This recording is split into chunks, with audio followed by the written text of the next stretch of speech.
Meus pais me deserdaram e me tiraram da vontade porque não sou filha biológica dele. Sorriu no começo, mas, quando descobriram o que meu pai me deixou, o sorriso dela desapareceu. Vamos começar do começo. Minha vida mudou drasticamente quando eu tinha 14 anos. Chegou a hora em que minha mãe achou que era hora de relaxar mais uma vez, desta vez com um homem cujo casamento anterior produziu um filho que já era 3 anos mais velho que eu, Carlos. Eu tinha 17 anos. Desde o começo, digamos assim, não nos dávamos bem. Antes a tensão começava a aumentar. A tinta na certidão de casamento estava quase seca. No começo, eram pequenas coisas, pequenos conflitos que surgem quando pessoas desconhecidas descobrem que agora são família e são forçadas a viver juntas. Por exemplo, Carlos esperava que eu limpasse por causa da bagunça na cozinha. Outras vezes, eu encontrava meu shampoo desaparecendo inexplicavelmente mais rápido que de costume, e então, encontrava Carlos com o cabelo perfeitamente penteado, como se tivesse usado o meu produto preferido. Era estranho, mas não só Carlos brincava. Fiquei ofendida. Fernando, meu padrasto, conseguia tudo do mesmo jeito. Sempre parecia que eu era o problema toda vez que algo dava errado. Assumi minha responsabilidade sem que ele sequer perguntasse a mim. Minha mãe estava muito ocupada tentando fazer essa nova dinâmica familiar funcionar para perceber que ele ignorava, cobria Carlos e fingia que tudo estava bem. Eu pude perceber imediatamente a disparidade nos resultados esperados. Minha mãe e Fernando anunciaram que estavam esperando um bebê cerca de 1 ano depois. Era uma coexistência desconfortável. Naquela época, tudo realmente mudou. De repente, tudo era sobre a preparação para o recém-nascido. A casa precisava de reformas, e adivinhe qual cômodo foi escolhido para fazer o berçário? Exatamente, o meu. Fui movida para um pequeno quarto de hóspedes com apenas espaço para meus pertences. Senti como um claro rebaixamento, indicando meu lugar nesta estrutura familiar. Alguns meses depois, Nathan, meu novo meio-irmão, se tornou o centro das atenções. Desde o início, Carlos era mimado. Esse período de mudança o tornou ainda mais mimado. Ele deixou a faculdade e voltou para casa, trazendo festas noturnas e amigos duvidosos que entravam e saíam da casa a qualquer hora. Fernando ignorava qualquer reclamação que eu fizesse sobre o barulho ou a desordem. Minha mãe apenas olhava triste, como se dissesse: "O que podemos fazer?" Foi irritante. Comecei a passar mais tempo na casa de amigos, em qualquer lugar onde eu pudesse ter alguma rotina. Escapar se tornou minha salvação. Minha educação fez questão de não sair de casa até que eu realmente tivesse que fazer isso. Entrei em todos os grupos que pude e fiquei até mais tarde em aulas extras. Isso foi sobrevivência, não apenas rebeldia adolescente. Em casa tudo era assim, sempre pisando em ovos, esperando a próxima explosão. Foi sufocante. Uma noite voltei mais tarde do que o normal. Quando cheguei em casa estava completamente silencioso. Na geladeira encontrei uma carta indicando que eles tinham ido jantar sem mim, uma refeição em família da qual fui excluída. Esse papel me atingiu mais forte do que eu esperava. Claro que quando precisavam de alguém para culpar por algo, eu sentia que era invisível. Obviamente não pertencia ali. E isso doeu. Logo depois do meu 18º aniversário, tudo estava prestes a quebrar. Eu suspeitava que isso era só mais uma forma de Fernando me afastar de casa. Embora eu tivesse um emprego, Fernando continuava me avisando que isso prejudicaria meu desempenho acadêmico. Uma noite, voltei e descobri que meu quarto estava completamente destruído. Enquanto minha mãe e Fernando estavam fora, Carlos organizou uma festa e, de alguma forma, meu quarto sofreu danos. Uma lâmpada quebrada, marcas de cerveja na documentação do meu projeto, invasões totais da minha privacidade. Na manhã seguinte, no café da manhã, eu os confrontei. A resposta de Fernando foi fria e desdenhosa. Você deveria ter sido mais responsável com seus pertences. Minha mãe simplesmente suspirou e murmurou algo sobre como as famílias devem se unir e deixar as coisas passarem. Não podia mais permitir que as coisas continuassem assim. Durante aqueles anos, parecia que eu estava sob um microscópio, mas não de uma forma que indicasse que se importavam com meu bem-estar. Parecia mais que estavam esperando que eu cometesse um erro para me culparem por algo. Carlos, que se tornou um profissional na preguiça, parecia escapar sem problemas, sem consequências. Embora Nathan, meu meio-irmão mais novo, ainda fosse criança, seu nível de mímica deixava claro quem era o favorito. Lembro-me de uma vez em que eu estava trabalhando em um projeto científico realmente interessante, porém em casa, isso era quase impossível. Eu queria silêncio. Tentei criar um espaço de trabalho no canto da sala, mas parecia que eu estava tentando desenvolver algo delicado no meio da Times Square. Eventualmente me cansei. Carlos colocou música alta. Nathan correu e gritou. Fernanda encontrou maneiras de reclamar sobre como meu projeto tomava muito espaço ou fazia bagunça. Depois de fazer as malas, fui ver um amigo cujos pais me deixaram organizar meu trabalho na sala de estar silenciosa. Pela primeira vez consegui me concentrar. Foi nesse momento que percebi o quanto minha vida em casa havia se tornado incomum. Meu amigo me disse: "Você é sempre bem-vinda aqui." Era um convite simples, mas significou o mundo para mim.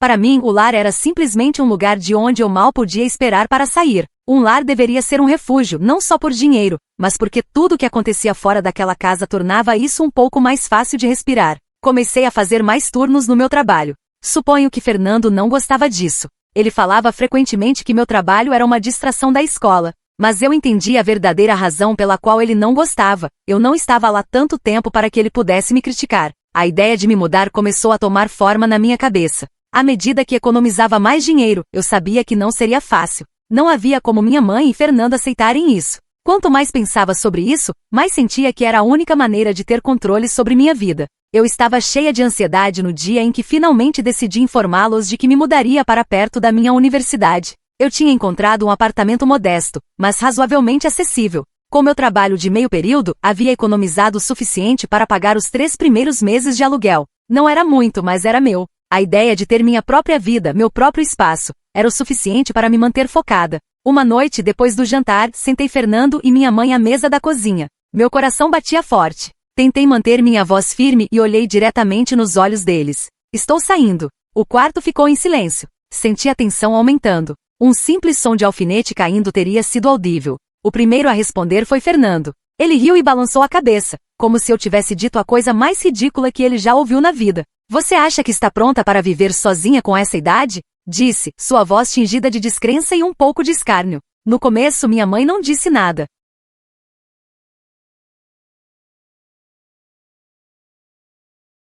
Apenas ficou ali, olhando para a mesa com uma expressão indecifrável. Estou pronta, respondi, tentando projetar mais confiança do que sentia. O desacordo começou. Eu disse que precisava do meu próprio espaço e que tinha dinheiro suficiente economizado para me sustentar. Fernando começou um discurso completo, lançando acusações por todos os lados. Eu era egoísta, ingrata e estava apenas procurando uma forma de escapar das minhas responsabilidades em casa. Ele me olhou e disse, você sabe que está tentando me fazer sentir culpado por deixar Natan para trás. Como se isso fosse justificativa suficiente para eu permanecer em um ambiente tóxico. Embora sua resposta tenha sido, ela estava mais calma, mas não menos dolorida, ele não tentou argumentar como Fernando ou resistir. Simplesmente continuou reclamando e dizendo coisas como, as famílias devem estar juntas, e você vai se arrepender se for embora. Mas eu sabia que não era sobre a família, isso tinha a ver com o controle. Eu permaneci firme. Não só porque eu estava tentando querer meu próprio espaço, mas pela necessidade do meu bem-estar emocional e psicológico.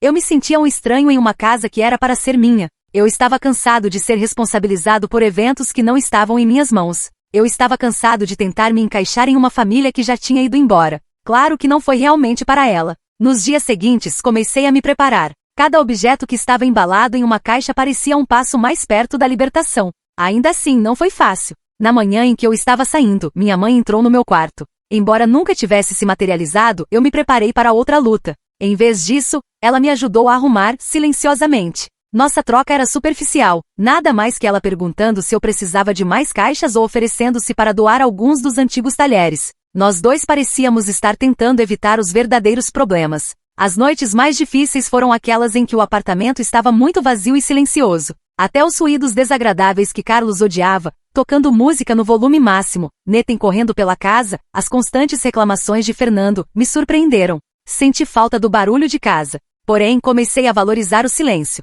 À medida que os dias passavam e as semanas seguiam, finalmente consegui começar a respirar sem ter que pisar com cuidado pela casa. Não precisava mais me preocupar com o estado de espírito de Fernando ou se Carlos havia organizado outra festa. Eu podia entrar e sair quando quisesse, comer quando sentisse fome, dormir sem interrupções. Pela primeira vez em anos, senti como se estivesse descobrindo quem eu realmente era, longe do caos da minha família. Um novo tipo de liberdade. A vida logo encontrou sua regularidade. Eu rapidamente organizei meu trabalho, a escola e mantive meu pequeno apartamento. Embora não fosse deslumbrante, era meu. Agora que eu não estava mais vivendo sob o mesmo teto, meu relacionamento com minha mãe e Fernando ficou mais controlado. Eu mantive distância, mesmo que ainda os visse de vez em quando, o que tornou as coisas mais simples. Então, em uma noite qualquer, recebi uma ligação da minha mãe. O tom de voz dela era mais frio e abafado do que o normal. Fernando, sempre prático, acrescentou como se estivesse comentando sobre a temperatura. Só queremos ter certeza de que tudo está em ordem.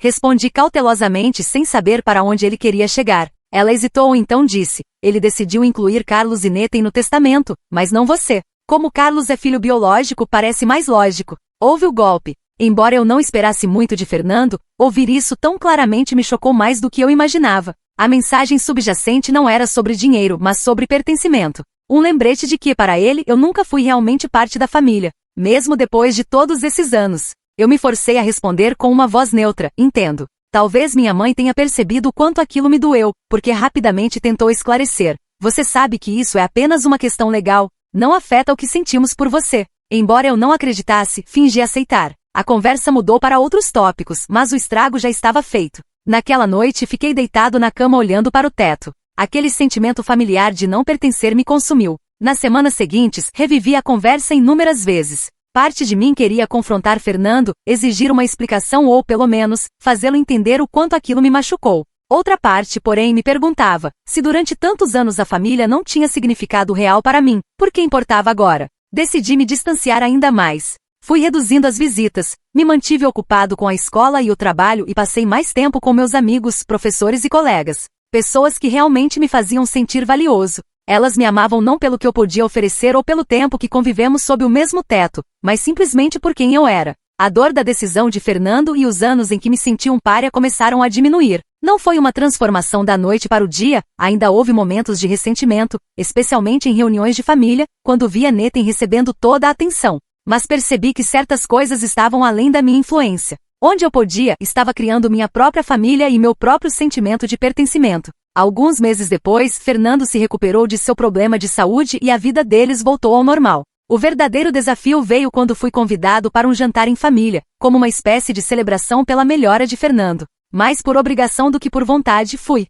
O jantar foi desconfortável. Como previsto, Fernando falou sobre sua reabilitação, todos parabenizaram Nathan pelo sucesso acadêmico e Carlos se gabou de um novo emprego. Eu misteriosamente permaneci em silêncio. Ficou brutalmente claro que eu era o estranho. Mas dessa vez doeu menos. Eu já havia encontrado minha paz. Se eu era um estrangeiro para eles, também havia encontrado pessoas que realmente se importavam comigo. E não por obrigação nem por DNA, mas porque queriam estar ao meu lado. Após o jantar, disse que precisava sair mais cedo. Quando saí, senti um grande alívio. Enquanto eu dirigia de volta para casa, repetia para mim mesmo, estou bem. Eu realmente lidei bem com isso. O impacto emocional da realidade das minhas circunstâncias havia me atingido, mas eu emergi do outro lado mais forte e confiante. Pela primeira vez em anos, senti que a vida finalmente estava sob meu controle. Então, a vida me deu outro golpe. Justamente quando eu pensava que havia encontrado paz na minha rotina diária, tudo mudou. Recebi uma ligação inesperada de um advogado que eu nunca tinha ouvido falar antes.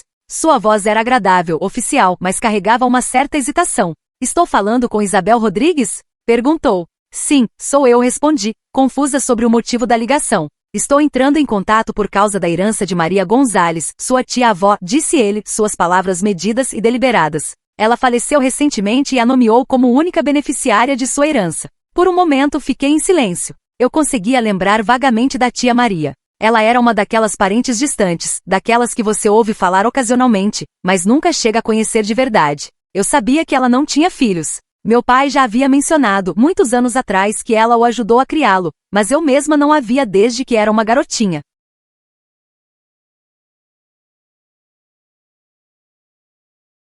De repente eu estava sendo informada de que ela me deixou tudo.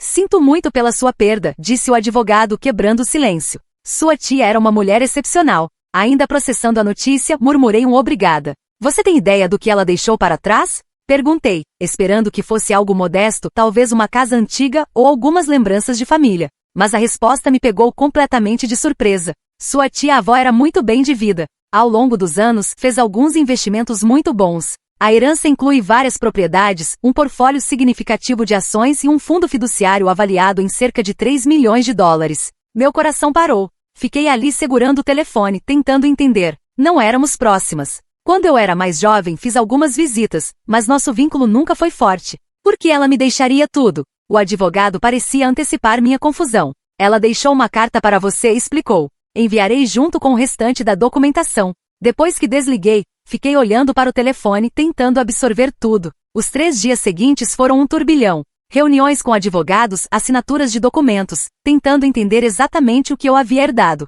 Havia casas, ações, itens pessoais. Mas foi a carta da tia Maria que realmente me impactou. Nela, ela escreveu que sempre admirou minha independência. Disse que eu a lembrava dela mesma quando jovem, determinada, autossuficiente e capaz de construir uma vida própria. Ela sentiu que nunca teve a chance de fazer isso completamente, e por isso queria me dar a oportunidade de usar sua fortuna para algo significativo. Foi esmagador. Aqui estava uma parente que mal conheci, mas que viu em mim algo que nem minha própria família reconheceu. Ela me valorizou. Minha primeira ação foi comprar uma pequena casa. Nada luxuoso, mas pensando em estabilidade financeira, também comprei uma casa para alugar. Guardei e investi o restante do dinheiro, buscando aconselhamento para garantir que tomaria boas decisões. Minha vida mudou completamente em uma semana. Pela primeira vez, não precisei me preocupar com como pagaria as contas. Senti uma segurança real, uma liberdade genuína. Decidi manter minha herança em sigilo, sabendo que não seria bem recebida pela família. Mas logo vazou. Minha mãe foi a primeira a ligar.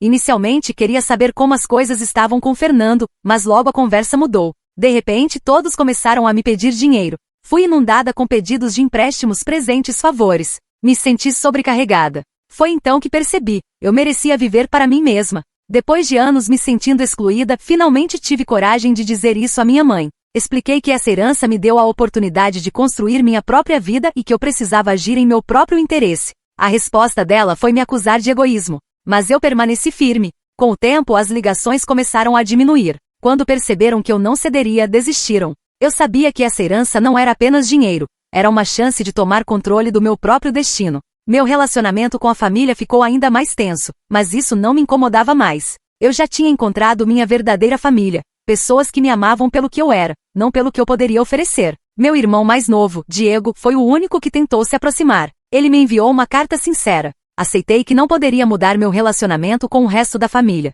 Então me concentrei em construir minha própria vida. Embora sentisse alívio, ainda havia momentos de ressentimento, especialmente quando via Nathan e Carlos monopolizando a atenção nas reuniões familiares. Mas a verdadeira surpresa veio quando minha mãe me procurou novamente. Nos encontramos em um café, onde minha mãe logo deixou claro que só queria falar sobre dinheiro. Seus problemas financeiros finalmente a alcançaram. Ela disse que esperava que eu lhe desse $1 milhão, alegando que, como a herança veio do meu pai, era justo que eu compartilhasse o dinheiro com ela. Olhei para ela incrédula e disse que não. A tensão aumentou. Minha mãe começou a espalhar boatos sobre mim, e algumas semanas depois, recebi uma carta de um advogado informando que ela estava me processando por uma parte da herança. Liguei imediatamente para meu advogado, que me explicou que a ação não tinha fundamento e era apenas uma tentativa de me pressionar. Essa experiência me ensinou uma lição difícil sobre família. Às vezes, aqueles que mais precisam de apoio são os que mais te machucam. Aprendi a me valorizar e a viver para mim mesma, sem depender de mais ninguém.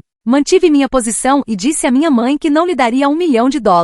Seu tom mudou instantaneamente, passando da súplica para a raiva. Ela me acusou de ser ingrata e egoísta, culpando-me por não lhe dar o dinheiro que, segundo ela, era dela por direito. Depois dessa conversa, paguei minha conta e fui embora. Ainda assim, fiquei surpresa ao ver até onde minha própria mãe iria para me fazer sentir culpada por algo que nunca lhe pertenceu. O pior veio depois. Minha mãe começou a espalhar boatos de que eu havia roubado a herança dela e que estava guardando dinheiro para parentes gananciosos, com quem nem sequer falava há anos. De repente, todos começaram a me ligar. Alguns para apoiar minha mãe em sua campanha de difamação, outros para me pressionar a dar dinheiro a eles. Até Fernando se envolveu. Ele me enviou uma mensagem me acusando de não pensar na família. Respondi com uma única frase: você não me incluiu no seu testamento porque eu não sou da família. Lembro que por um tempo essa ideia me machucou. Mas agora, essa frase carregava uma verdade libertadora. Tudo piorou quando recebi outra carta. Desta vez, aparentemente, minha mãe estava oficialmente me processando por uma parte da herança, alegando que, como viúva do meu pai, tinha direito a uma grande fatia do dinheiro. No começo, fiquei surpresa e até assustada. Mas quando liguei para meu advogado, ele riu. Ele descobriu que a carta era falsa, uma tentativa desesperada de minha mãe e Fernando para me intimidar e me forçar a dar-lhes parte do dinheiro. Senti alívio. Naquele momento, compreendi que não podia mais tentar consertar algo que nunca foi um relacionamento de verdade. Decidi dar um tempo de tudo. Depois de conversar com alguns amigos, planejamos uma viagem. Eu precisava limpar minha mente e pensar no meu futuro. Durante essa viagem, finalmente entendi, eu não precisava do dinheiro deles. Eu não precisava da validação deles. Eu não precisava da aceitação de uma família que nunca me quis de verdade. Quem realmente me amava já estava ao meu lado, meus amigos, meus colegas. Percebi que família não se mede pelo sangue, mas pelo apoio genuíno. Ao retornar, tomei uma decisão. Escrevi cartas para todos os membros da minha família que tentaram me manipular. Não fiz isso por eles. Fiz por mim. Expressei como seus comportamentos me machucaram e como, por anos, eu quis fazer parte daquela família, mas fui rejeitada. Apenas uma pessoa me respondeu, meu irmão mais novo, Diego. Ele me escreveu uma carta sincera, dizendo que sentia minha falta e queria me ver. Foi um começo. No fim, percebi que a herança não era apenas sobre dinheiro. Era um despertar. A verdadeira família não foi quem me criou, mas as pessoas que permaneceram ao meu lado quando eu não tinha mais nada a oferecer. Hoje estou exatamente onde deveria estar, cercada por aqueles que realmente me amam.